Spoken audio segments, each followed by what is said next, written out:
surat kepada jemaat Ibrani secara luar biasa akan menunjukkan kepada kita bahwa perjanjian yang baru lebih besar daripada perjanjian yang lama. Dan setelah membuktikan bahwa Yesus lebih tinggi dari malaikat-malaikat, maka dalam pasal 3 ini akan membahas mengenai Yesus lebih tinggi daripada seseorang yang paling hebat di dalam perjanjian lama, yaitu siapa? Ya, benar, Musa. Firman Tuhan dalam terjemahan baru bahasa Indonesia mengatakan seperti ini, saudara.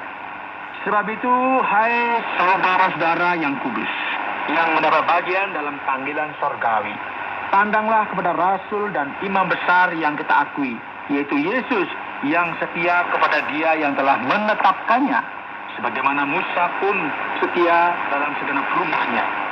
Sebab ia dipandang layak mendapat kemuliaan lebih besar daripada Musa, sama seperti ahli bangunan lebih dihormati daripada rumah yang dibangunnya. Sebab setiap rumah dibangun oleh seorang ahli bangunan, tetapi ahli bangunan segala sesuatu ialah Allah. Dan Musa memang setia dalam segenap rumah Allah, sebagai pelayan untuk memberikan kesaksian tentang apa yang akan diberitakan kemudian. Tetapi Kristus setia sebagai anak yang mengepalai rumahnya, dan rumahnya ialah kita. Jika kita sampai kepada akhirnya teguh berpegang pada kepercayaan dan pengharapan yang kita megahkan. Jadi, sebagaimana yang kita bisa lihat dalam bagian ini, penulis dari kitab Ibrani ini akan menunjukkan kepada kita dengan perbandingan yang ia berikan dalam surat ini yang berkaitan dengan gagasan mengenai rumah, bahwa Yesus lebih tinggi daripada Musa. Mengapa perbandingan ini begitu penting, saudara? Karena standar yang luar biasa dalam perjanjian lama, paradigma yang luar biasa bagi orang Ibrani, bagi orang Yahudi adalah siapa? Musa, seseorang yang telah menerima kedua loh bati. Jadi ia adalah seseorang yang langsung berhubungan dengan perjanjian yang Allah telah tetapkan dengan umatnya di Gunung Sinai. Namun sekarang penulis dari kitab Ibrani menunjukkan sebuah realita bahwa Yesus Kristus, Sang Anak Allah, lebih tinggi daripada Musa. Ia lebih besar dari Musa. Nah, bagaimana kita bisa membuktikannya? Musa misalnya dalam Alkitab dikenal sebagai seorang nabi.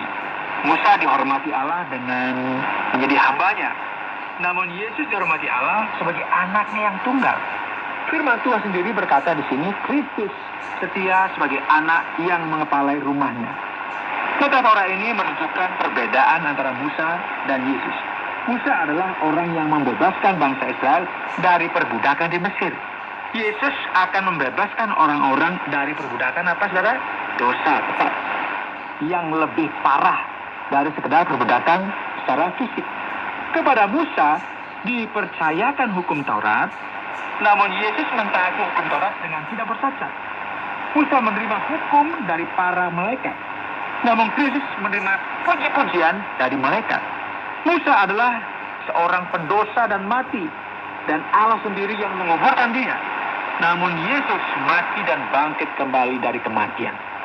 Musa melakukan pelayanan yang diberikan kepadanya, yang dilakukan oleh Allah, yang hanya membawa hukuman atas dosa.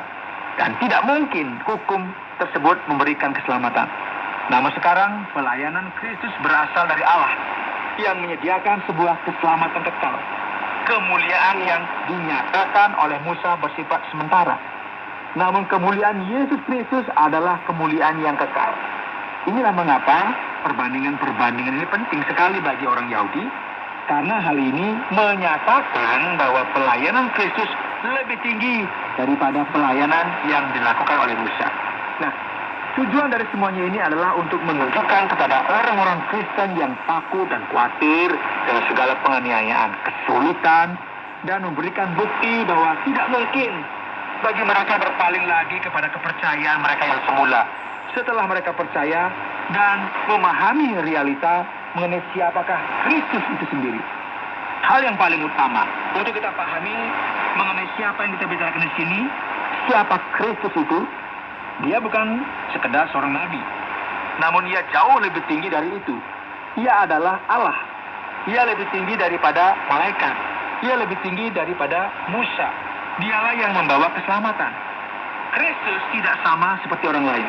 Dan dengan keadaannya yang seperti itu, sebagaimana yang telah kita pelajari dalam pasal sebelumnya, Dan juga dalam pasal 3 ini, ada sebuah peringatan yang diberikan.